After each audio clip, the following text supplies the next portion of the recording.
Hello, everyone, and welcome to another edition of Mormon Stories podcast. I'm your host, JaLynn. It's February 21st, 2018, and we are very excited to be broadcasting to you live on Facebook from our new studios, if we can call it that, in Salt Lake City. We are here to interview someone that I've wanted to interview for years and to talk about a topic that I've wanted to discuss for years on Mormon Stories. And it's finally coming together. Today we're going to be talking to JaLynn Prince. JaLynn is involved with a very important nonprofit called the Madison House. Is that right? Madison House Autism Foundation. Yeah, and welcome to Mormon Stories, first of all. Thank you so much. It's nice to have you host me. I appreciate it. And It's exciting for me to be here. Well, we're excited to have you. Mormon Stories listeners will remember that our very first interview on Mormon Stories that we did was with Greg Prince, who's written several books, and he's a noted historian. JaLynn is married to Greg, but that's just a small part of why we have her here today. So today we're going to be talking about autism, and specifically, we're going to be talking about JaLynn Prince's story. Raising a son with autism within a Mormon context. His name is Madison, who is the namesake of the Madison House Autism Foundation. Yes. So we're going to be talking about a few things. We're going to be talking about what it's like to have a child with autism, what it's like to raise a child with autism in the Mormon context. And we're also going to be talking about autism today, specifically adult autism, JaLynn's nonprofit. And we'll hopefully be taking questions both from people who've already sent questions and also from our live viewing audience on Facebook Live. So we're just really thrilled to have you join us and to be back in the saddle doing Mormon Stories podcast live interviews. I do want to mention to our listening audience that we have some events coming up through the Open Stories Foundation. Next weekend, we will be in Phoenix, Arizona for a Mormon Stories workshop, and that will be combined with a Sunstone event where Lindsay Hansen Park and Infants on Thrones and Ryan McKnight and several other really cool people are going to be doing a really fun event in Phoenix. So that's next weekend. And actually, it's this weekend. Wait, what day is it? Is it this weekend? It is this weekend. I should have had the dates pulled up. But go to mormonstories.org/events. And if you're interested in attending a Mormon Stories workshop where we support families struggling with faith crisis, mixed faith marriages, mental health issues, these workshops can be super helpful and healing. Come to that or come have fun with us that same weekend to enjoy Lindsay Hansen Park and Sunstone. We also have several other events coming up in the months coming up. We'll be coming to Houston. We'll be doing a retreat in Salt Lake City. Idaho Falls is also in the works, plus our cruise in the Caribbean in October. So check out mormonstories.org/events to join us, and we're really excited about that. So we also just want to welcome our live listening and viewing audience on Facebook. We want you to know that we will be checking your questions and comments and integrating them into this interview as we can. We like to make these interviews as interactive as possible. So we want to encourage you guys to make comments and questions. You can always join us at facebook.com/Mormon Stories, and that's where our live events get streamed. So that's enough of an intro. Again, JaLynn Prince, we're just so happy to finally have you on Mormon Stories. Thank you very much. It's a delight to be here.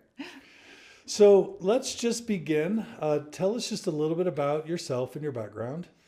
Kind of maybe just a tiny bit about your early years, but also your connection to Mormonism as sort of a backdrop for the biographical elements of your story. Wonderful. Thank you.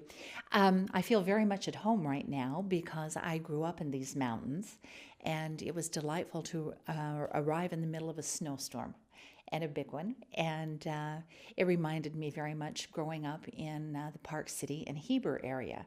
And my family brought skiing to this area. And so when I see the mountains, it brings back a lot of memories of childhood and my grandparents. So your grandparents literally like started one of the first ski resorts? Well, one of the first ski jumps, Ecker Hill, which is over on Jeremy's Ranch, if you're on the way to Park City from Salt Lake, was my grandparents. They started that, and there was an inn there because my grandmother came from Scandinavia and had been involved in a candy store. And as things evolved, it was kind of the hospitality center for all of the Scandinavians that came to this area, and it was when it was a spectator sport. And later on, after it dropped off with World War II, it became a participant sport and changed. And where the ski jump is for the Olympics was my childhood backyard. Oh, wow. So kind of Park City. Park City, and then we moved over to Heber Valley. So I had kind of an interesting background between being in as I was growing up in high school, and a very Orthodox Mormon background. And then Park City had been looked at in a very suspicious way by Brigham Young because their livelihoods came out of the ground, and he liked people who had their livelihoods that came from on top of the ground. And so there was a big division philosophically, and it was interesting to have one foot in each area.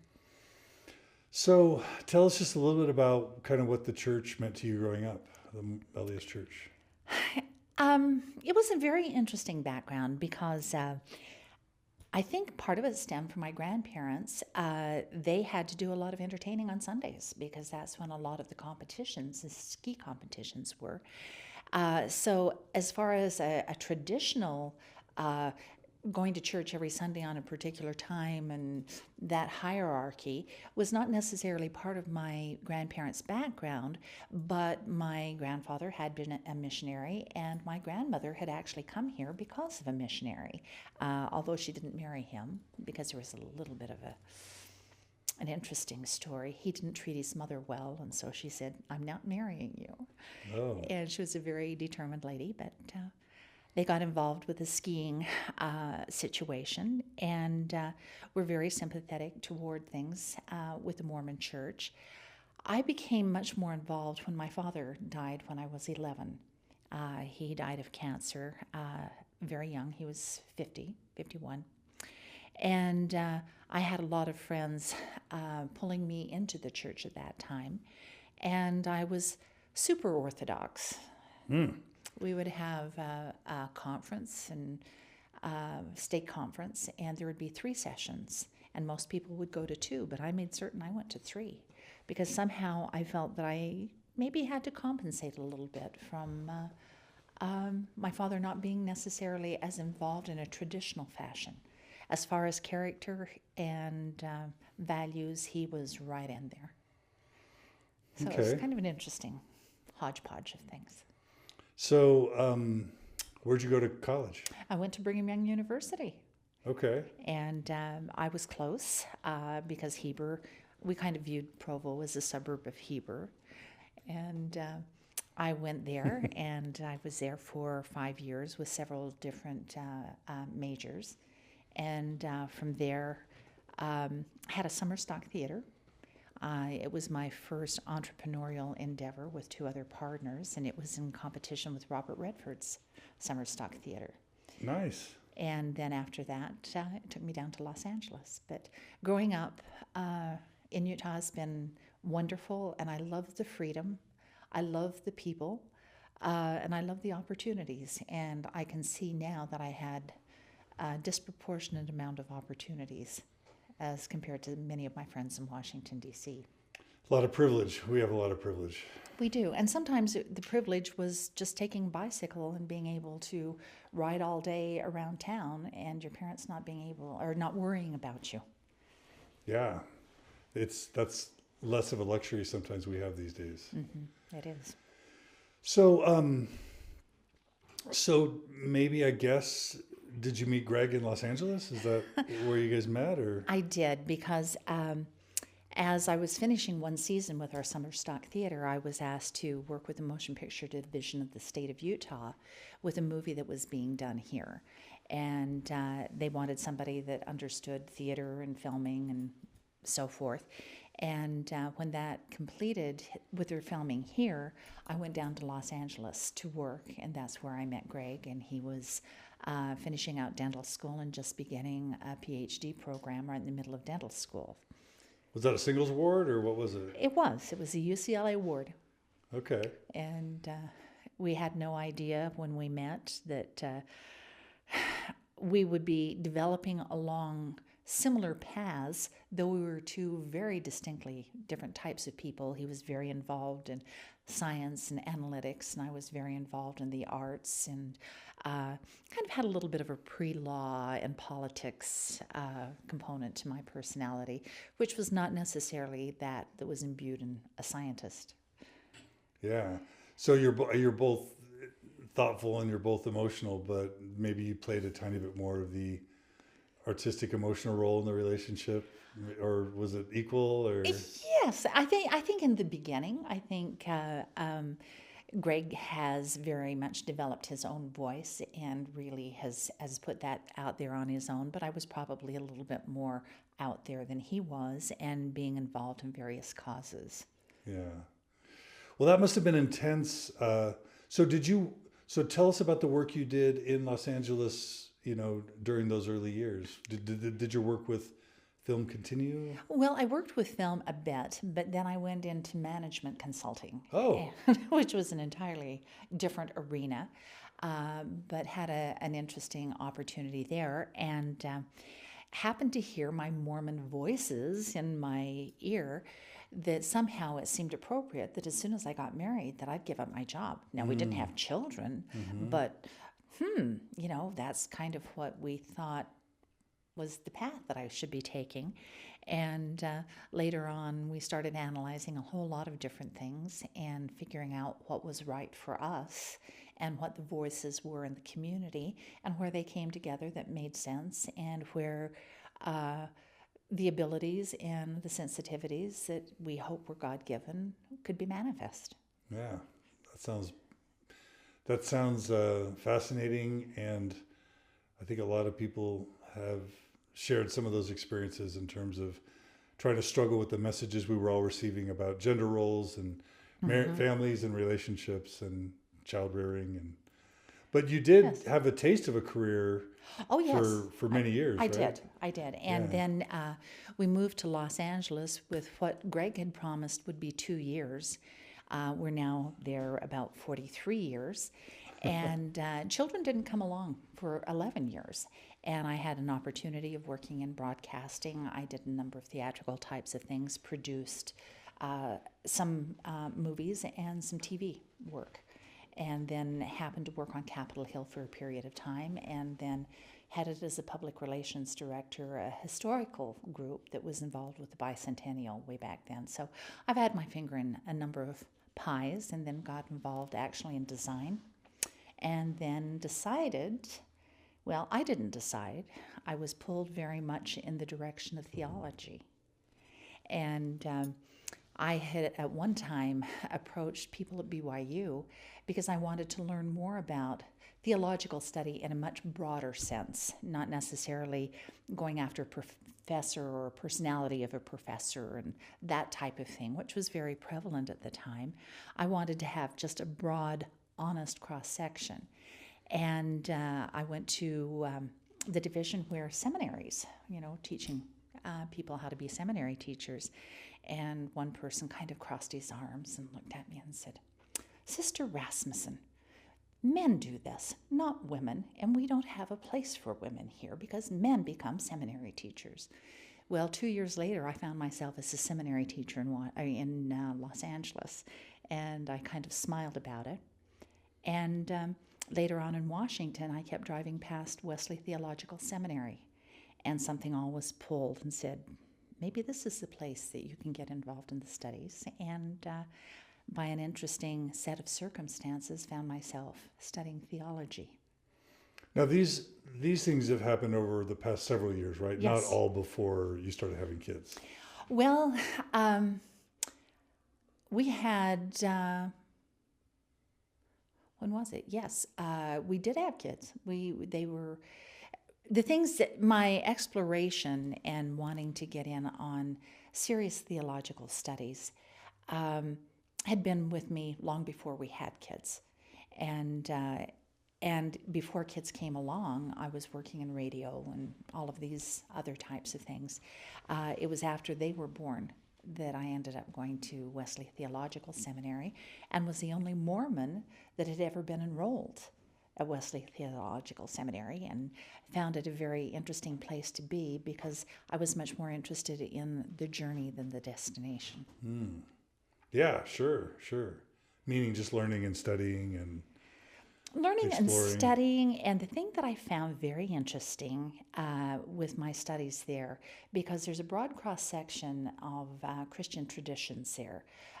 It is a Methodist seminary, but there were a lot of Episcopalians and Catholics and evangelicals, and it was interesting to see how scriptures were presented in a way that wasn't necessarily trying to prop up any particular religious group. Yeah, that opened your mind as a Mormon, right? It does. It does. And when you start to understand how things have been translated and what the attitudes, it was very revealing to find out world history. And I would recommend highly to people who want to study world history, and especially European history, to get into theological studies, because so much of the governmental decisions were made because of church connections one way or another, and how it impacts us even today here in America. Totally. Okay, so where was Madison in the birth order? Madison was number 3. Okay, so talk just a little bit about Okay. maybe that sequence. Well, in our journey, my mother moved to Washington, D.C. and lived with us. And my mother was just ready to turn 80 in December, and Madison was born in November. So we had almost an 80-year span in our household, and 2 children in between. And then a very busy husband that was involved in a lot of things, and I was still involved in a lot of different community activities. So Madison came along, and it was very interesting to have such a complex family, and taking care of the needs with someone who was aging, and then having a child who we probably had indicators that he was autistic before he was born. So how old were the first 2 when he was born? 4 and 5. So you had a 5-year-old, a 4-year-old, and then Madison was born. Mm-hmm. And how was Yes. around that? Mm-hmm. And how did you experience motherhood prior to Madison being born? Oh, I loved motherhood. Loved motherhood. And I had always thought that I was going to be a teacher, doing all of these things. And I found myself a student again. And that was absolutely wonderful. And I loved what they taught me. And it was interesting to combine, again, the generations and take children to museums as well as an aging mother and doing different types of things. But I loved it. Caretaking for an aging mother can age you. Yes, it can. I think we had to develop a lot of laughter, and that was kind of a survival technique, and especially when she could only hear part of the story, and you'd be going through McDonald's and somebody would want something, and then she would make a comment about, well, why is it that you don't like the shirt that he's wearing? Mom, I didn't mention the shirt. Oh, I thought that's what you were talking about. No, I was talking about the hamburger that he wanted. So there were a lot of interesting little things that were happening. There was a dynamic there, sometimes because of aging and being hard of hearing. Later on, she did develop some dementia, and that made it even more challenging with working with a baby, and then finding out when Madison was about 3 that he was diagnosed as otherwise not specified NOS. Right. Okay, so backing up a bit, were there any indications in his sort of 0 to 3 years? How did you start detecting that there was something different with Madison? Well, that's a very good question. Or did you? Yes, and part of it was looking back on it. Now, I'd had difficult pregnancies, well, at least morning sickness. And the blender was one of my very good friends because I could make things that I could eat. And so I would go to the blender and I would put things in the blender. And just about the time I would put my finger on the on button, I would turn away because I knew that this high-powered motor was going to wake up the baby. And that was something that I experienced. And then when Madison came along, I would go to do the same type of thing, and I would notice that there was no startling. There was no kicking. And that was probably the first indicator, because right after he was born, he was in my mother's apartment in our home, and a door slammed. And usually when there's a sharp noise with an infant, they will track and follow or look over toward where the sound came from. And I noticed that he hadn't moved, and so my mother had a bell collection, so I got a couple of her bells, and I started ringing the bells on one side or another, and Madison wouldn't track in the same way that my other children had. And we took him to the pediatrician immediately, and there was an evoked brain stem hearing test where there were electrodes put on the head to see if Madison could hear, because we thought that he was deaf. And they said, no, he can hear, he's just selecting to ignore you. And I thought that was a very interesting comment by the audiologist. And as things continued on. And around what year is this? 5 years into his, I know I'm asking to. No, when that happened, he was probably about 6 weeks old. 8 weeks old. Super early. This is really early on. And he was born what year approximately? I'm 89. Okay.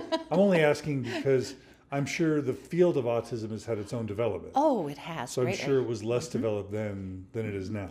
Much less. And the interesting irony, Greg was in the middle of research working on a drug that helps infants with RSV. And we had so many pediatricians in our lives at his office, and then dear friends that are pediatricians, and they were in our home. And as Madison was developing, I kept getting statements like, Einstein didn't talk before he was 3, and there were other people that were very slow in speech. And these trained, caring pediatricians weren't picking up on any of the indicators at that time with autism, because it was just becoming more, people were becoming more aware, including pediatricians. And so we maybe had 15, 20 pediatricians around us of different sorts, but still no diagnosis until we had a friend's sister who was a special needs instructor in Texas visiting us. And on Christmas Eve, if you can imagine, she was over to our home for a Christmas party. And some of the kids were downstairs, and Madison was about 3 at the time. And she whispered to my friend something, and as my friend left, she said, my sister thinks that there's something wrong with Madison. You may want to check him out. And that's got to be horrifying as a mom, right? It's horrifying. It was on Christmas Eve, and all of a sudden, I recall the Christmas lights didn't look as bright. And yes, it's totally devastating. And it was the first time that there was a frankness about some of the little behaviors with spinning items, and his lack of verbalization were kind of focused on. And it was shortly after that we ended up with the diagnosis. And shortly after that, he began school. He was on a school bus going to school at 3.5. That's a tough one. Yeah, 3.5. At 3.5. So you said the diagnosis was autism NOS? Or yes, pervasive developmental delay NOS, or otherwise not specified. PDD-NOS. Because I think they were afraid to say autism to us. The DSM by that point had a autism diagnosis? You know, that's a very good point. I need to check back on that because I don't know, because the DSM has changed on a lot of things. Yeah, it has, yeah. So it's PDD-NOS for Madison. At least at the beginning. At least in the beginning. Okay. And when he started in classes at school. So normally there's verbal, kids start speaking at 1, 12 months, right? Mm-hmm. So was there any verbal communication up to 3? He could understand things and very little, maybe a word or two. Mm-hmm. I can't even really recall, but there were no sentences, there were no questions, the types of things, mommy, why, or, um, ice cream, or, any of those things. He wasn't asking for those things. And by 3, you would, Yeah. you'd be aware. You'd be like, okay, yeah.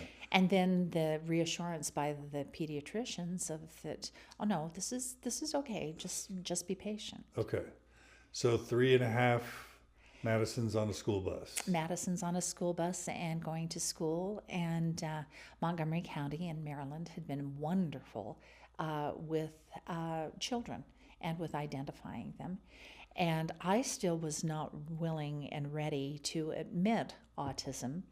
I had the feeling, since we'd heard this NOS and, PDD, sets of initials as identifiers, I thought, Madison isn't autistic, but if he learns in a class that is geared toward those with autism, and that's best for him, go ahead and be in a class. And it took quite a period of time for us to come to grips with the idea that Madison was autistic. And it's nothing that happens overnight. And then having the vague wording that the doctors had given us didn't help. But it probably wouldn't have changed anything, because the people that heard about his symptoms and this made open a space for Madison. So you would have wanted to resist that sort of reality, is that right? Yes, because one of the only images that time that was very clear in my mind happened to be medical story that had been on TV. And there was the head of this one medical division, and he lost his wife, and he had a son at home, and the son was autistic. And the doctor would come home, and the child would be in a corner rocking and not saying anything and not really recognizing Dad as he came home. And I thought, no, that can't be our future. That can't be Madison. And Madison didn't manifest in quite that fashion. He had some of his own mannerisms. But that was my image of what autism was. I didn't even really think about Rain Man or anything like that until a little bit later. Which would be more of the high-functioning autism, or yes, Asperger's as it's been known. And the interesting thing is, I had a chance to talk with the fellow's father that Rain Man was patterned after. And he made an interesting statement. He said there was never an autism diagnosis for that gentleman. And they happened to, the father lived here in Salt Lake. That's right. Yeah, that's a Utah story. It is. Yeah. So just as a pause, tell us what some of the very typical traits, diagnostic features of an autistic child are, if to the extent that you have some of them. You talked about spinning things, you talked about rocking, and not even necessarily just Madison's experience, but for a parent that wants to sort of start paying attention to this, what are the things to look for that come to mind? I would say, if you have older children, kind of remember where their milestones were and see if things may be parallel, although we are all very different. And when I think of Madison's milestones, or the things that I hear with others, the eye contact may not be as great. The mannerism in which toys are played with may be very different. Talk about that. Madison never wanted to stack things, where kids would play with building blocks and they would build skyscrapers or whatever, and they'd get so tall and they'd knock them over. He was much more interested in lining things up, and then he would line things up according to the spectrum. He would have the colors lined up. He would do things with all of his stuffed animals. He would line them up around him. It almost looked like he was a teacher and he was teaching the animals. But to play with trucks or baseballs or any of the other types of things that might have been in his environment, and he had all sorts of different types of toys, not as interested. He still is not as interested in those types of things. And as an adult, he needs to be shown how to use these things. It doesn't necessarily become an aid where other children would pick things up and put the square peg in the square hole and the round things in the round hole. Had no interest for him. Tell me if arm flapping is sort of a common trait, or other types of arm It or is, hand and motions? sometimes he would do a little bit. That wasn't as much his mannerism, and it may have been, too, that the teachers that he had early on were instructing him or giving him other things that he could do with his hands, so that wasn't necessarily the patterning that he developed, but that's very common. Spinning things can be very common. We didn't know about that. And grandparents would even give him pieces of fabric because they would see how he would spin things around in a circle, and they thought it was so amusing they wanted to give him something that he would play with. And so sometimes it would be a cloth or a towel or something like that. And it is something that is often an indicator, but it's hard to really diagnose some things with autism because it's not necessarily a blood test. And although there's some word out of England that's just barely starting to come out that there might be some tests like that, but which type of autism that would be testing for, I have no idea. And it looks like there's many types of autisms. I've heard the saying, when you've met one person with autism, you've met one person with autism. Is that something that it can vary wildly? Yes, from person to person. It is a spectrum. In fact, my husband prefers describing it as an array rather than saying, here's a rainbow and there's this many, this percentage in this slice, and they all resemble one another in their behaviors. It's more somebody is good here in this subject and not so good there, and prefers this and not that. So it's kind of all over the place. And people are very individual with it. There's some things you can kind of generalize at times, but it is not clear cut, and it kind of gets back to something that I was just mentioning. There's probably several different types of autisms, and there are some indicators right now that that's the case. And it's going to take us a while to get to that level of research. Got it. I'm looking at the DSM criteria, the Diagnostic and Statistic Manual criteria for autism, and it mentions in two broad categories: persistent deficits in social communication and social interaction across multiple contexts. And it talks about social emotional reciprocity. It talks about deficits in nonverbal communicative behaviors and social interaction. Talks about deficits in developing, maintaining, and understanding relationships. Yes. As the first sort of main diagnostic criteria. And then the second is restricted, repetitive patterns of behavior, interests, or activities, including stereotyped or repetitive motor movements, use of objects or speech, insistence on sameness, inflexible adherence to routines, highly restricted, fixated interests that are abnormal in intensity or focus, hyper or hypoactivity to sensory input, or unusual interest in sensory aspects of the environment. Those all fit Madison. Okay. And sometimes the sensory things happen to be, one of the things that he had loved was Fantasia, and he'd watch that again and again and again. He loved the classical music as part of it, although there were portions of it that scared him then and still do. And here he's now 28. Processing different types of things in his environment. It's not a typical way in formulating relationships. He wants to know people's names, but that's about as far as he wants to go. Okay. Your name is John. Okay, that's enough information. That's good. So as he's developing as a child, going to school, how does that progress? And then what's that like for you as it progresses?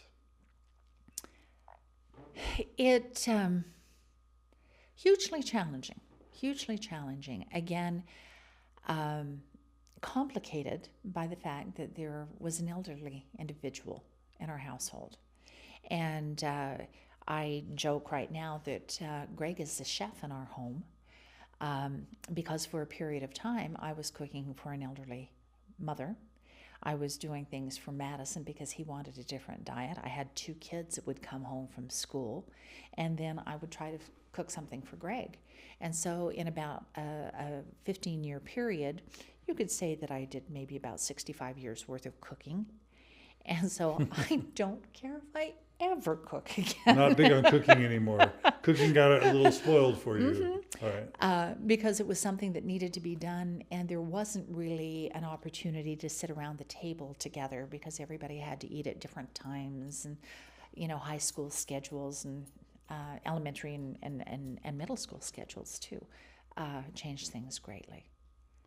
And then travel was a challenge. We could go to places like Disney World. That was a place that Madison could easily identify with, because another thing that he and many people that are on the spectrum, and certainly I'll never say all, because you clarified that nicely, he liked a lot of videos, and a lot of those were Disney characters.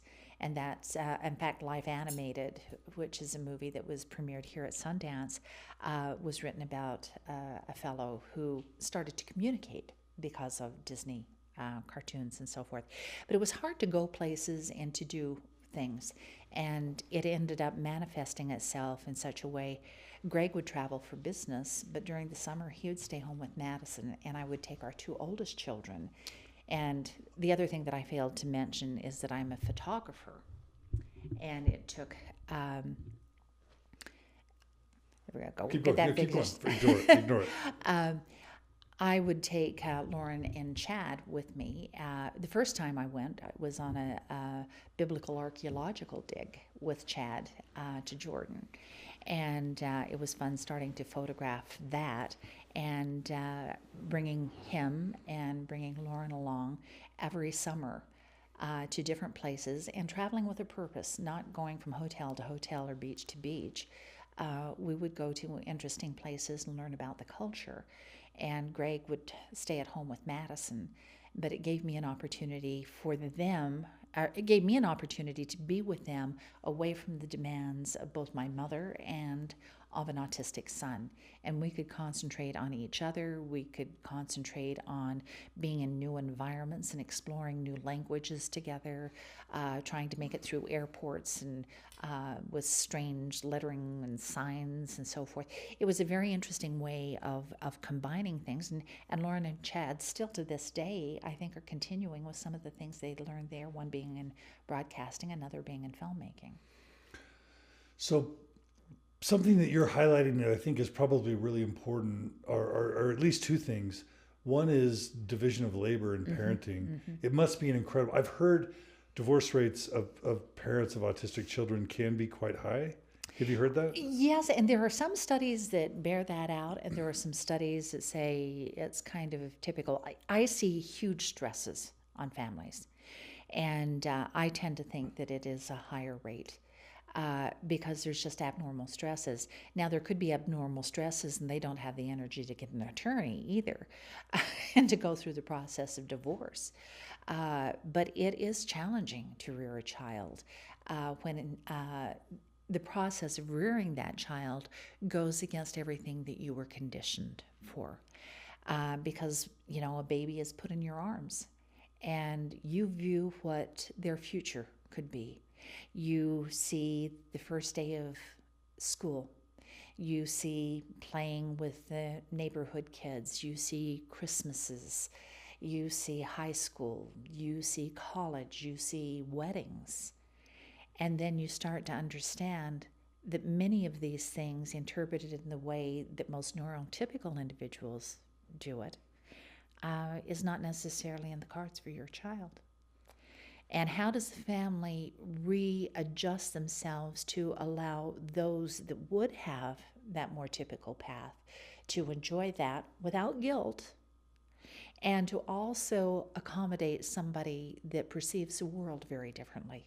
It's a critical way of having a family look at the world differently and to divide the labor between the parents. Because one parent on duty all the time is almost impossible. And Greg was able to do some traveling with his business, so he had a chance to get a break. And sometimes he'd stay an extra day or two wherever he was going, if it was in Europe or if it happened to be other conferences. And then we would do the same with the kids during the summer. But it's a balancing act, and it's not just the parents that are impacted, it's the siblings. And I think that's a highly neglected group. So it sounds like at least two important parts of how you and Greg chose to manage the situation was, number one, to really try and divide the responsibilities. Mm-hmm. And it sounds like, I mean, I can imagine in a patriarchal sort of traditional U.S. or even Mormon household, mm-hmm.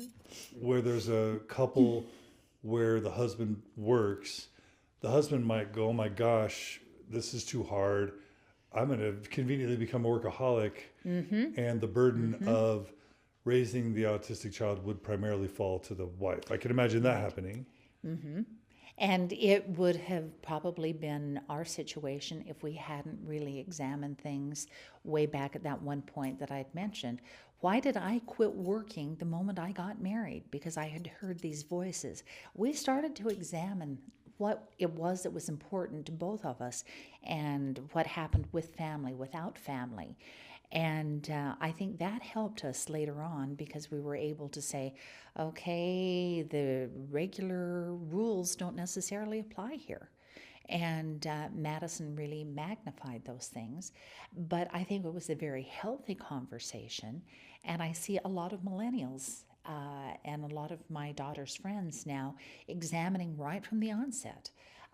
Do we go into typical roles, or do we see what the person is good at, what they prefer, what they like? So the man prefers cooking and the woman doesn't. And the woman is better in law than the husband is, or whatever those roles and things happen to be. I think there's a greater opportunity to examine that, but we were kind of forced into that. So Greg is a pretty good cook? Oh, he's amazing. What are your three favorite dishes that Greg makes? Oh, I love salmon with honey mustard. That's excellent. He does a mean meatball. And, and then he does a beef that is absolutely amazing on New Year's. Greg, you're going to have to cook for me. You've never cooked for me, and that's a problem. He's good. So we're going to have to fix that.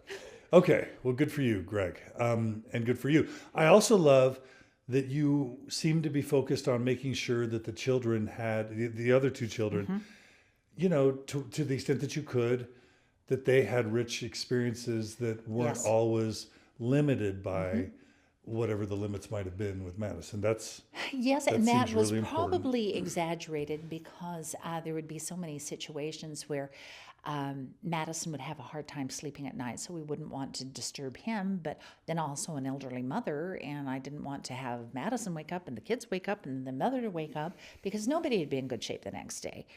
And so we saw that there were a lot of other stresses, and so at times we needed to just get away and just have a different schedule and just see that the totality of this world wasn't defined by one location and one set of people in your lives, that there is a much larger world and that there's a way to interplay with those things. And siblings that have to give up their childhood because a sibling has a disability of one sort or another, that's a big sacrifice. And especially if you look at the situation where often siblings become caregivers of adult siblings. So in a way, they have given up childhood twice, once theirs, and sometimes their children's childhood as they're taking care of Uncle so-and-so or Aunt so-and-so or whatever. And people may do this willingly, but I think as a society, we need to be aware of those stresses because the stress on caregivers is immense. And how we maintain good mental health for the entire family. And I think it helps too with the individual that is on the autism spectrum. If there is a more solid base at home, they have something in which to rely because their perception of the world is very different and very frightening often. And to have that stability is critical. That makes sense. And then another thing that I heard was how you developed photography and travel as a personal interest. I wonder Yes. how important it was for your health and stability to not just be defined as a caregiver to Madison, but to be developing your own creative pursuits and power as a human. Yes, and it was a wonderful way to have a voice. And I had studied, one of the things that I'd pursued in my undergraduate work happened to be art. And I'd worked in arts administration. That was something I hadn't mentioned before. But photography was a familiar area, although I had not necessarily enlarged that. But it became something that was so wonderful because it was mine. And I had an opportunity to take a lens and look at other people. And I've got to admit there's an advantage of being a woman and being a global photographer, because I could admire children, and a mother would allow me to take pictures of her and her child. And I've traveled with some noted photographers. In fact, my mentor is a fellow by the name of Stephen McCurry. If you've seen Afghan Girl. Yeah.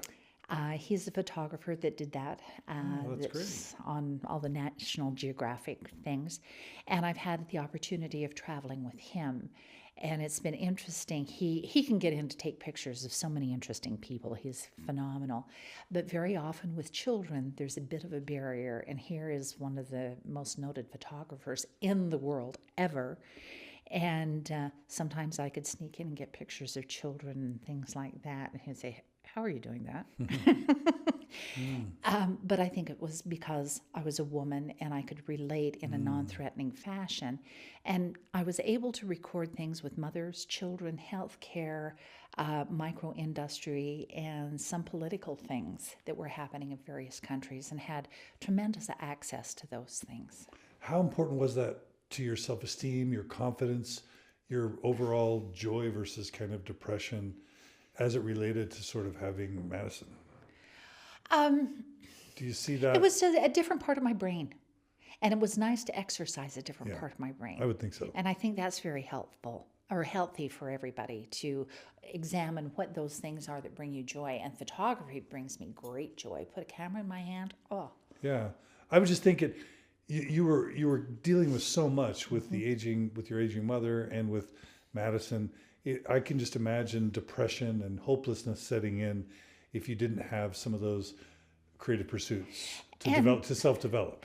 And I think you're right there, that there's kind of a double advantage with photography and going into developing countries. And I think this is something that was very helpful for my children too, that you could go and you could say, well, life at home can be challenging at times. It's challenging with mom, with grandma, or with Madison. But you get into a developing country and you may be in Lithuania, and you would be talking to people who had real life experience of being held captors and people that they had lost in the not distant past. Or that you could go to Africa and that you would see poverty on very different levels. And you'd see that there could still be a joy too, even though you were taking pictures of very difficult situations, or schools that had no desks, or septic fields right adjacent to the schools. You'd see all of these things, and it was a tremendous way of putting the world into perspective, saying things may be challenging at home, but there are huge challenges around the world that need to be addressed. Gives you perspective. Oh my gosh, it does. Yes. Let's check in with a few of our listeners really quick. We're grateful for those joining us on Facebook Live. Sarah talks about how tough it is to trust your child with a babysitter when you have a child with autism. So that's Shara sharing a little bit. Sarah also writes that her child was diagnosed and put into therapy at age 3 and is 10 now. She's stressing the importance of early intervention. Yes, wholeheartedly. Don't let your insecurities, if you feel that you've got a child on the spectrum and there's educational opportunities for early intervention, the worst thing that could happen is that they learn good things anyway. Right. Yeah. There's not really a downside. No downside. But if you delay, the opportunity for the most fruitful life may be hampered. Right. A different Sarah writes that her son with Asperger's is extremely picky, so she's relating to the cooking aspect. Kimberly wants us to talk about grief. Kimberly, we're gonna wait on that, but we will come back to grief. Okay. And then also Mark says he has a 4-year-old and he's still waiting for an official diagnosis. So can diagnoses be hard to come by? It can be, and if you've tried one area and you suspect that may be the case, I would try more than one area to get a second opinion and to go with the instincts of a parent. A parent often knows. I think there are instincts that tell us to investigate something because there may be something wrong. That it's much better to do that than to be in denial and to rob your child of the opportunities that may be available to them. So I just have to do a shout out for my alma mater, Utah State University. I actually worked for a year at the Center for Persons with Disabilities, and they have a fantastic autism diagnosis clinic, and then also some early intervention programs as well. So if any of you are in Utah and you can get up to Logan, there's some great resources for people with autism there. And I'm sure there's some here in the Salt Lake Valley as well. Yes, and it is developing, and it goes from early childhood into things happening at Utah Valley University, where there's a new autism center that was opened in April, helping individuals that can go on to college and training people to be in professions working with autism, and they're working with children that are on the spectrum in real life situations. Kind of vocational rehab kind of stuff? Well, from my understanding of the program, that there are children that will come in from the community, and many of the students are able to work with the children. But then the advantage is there are students that are of peer age that are there in some of their programs or in one of their programs that are perhaps Asperger's or higher functioning. I hate utilizing those terms. Lower support needs, that they're in the same space together. And how can they learn from one another and the lessons that can be learned? So it's kind of an interesting project there, and there's a number of things happening throughout the state, and Utah State has been absolutely wonderful with what they're doing. So I'm loving the questions. Oh, Mark writes, don't be afraid to trust your instincts. We held back our son from starting school against doctor's advice. That was interesting, Mark's perspective.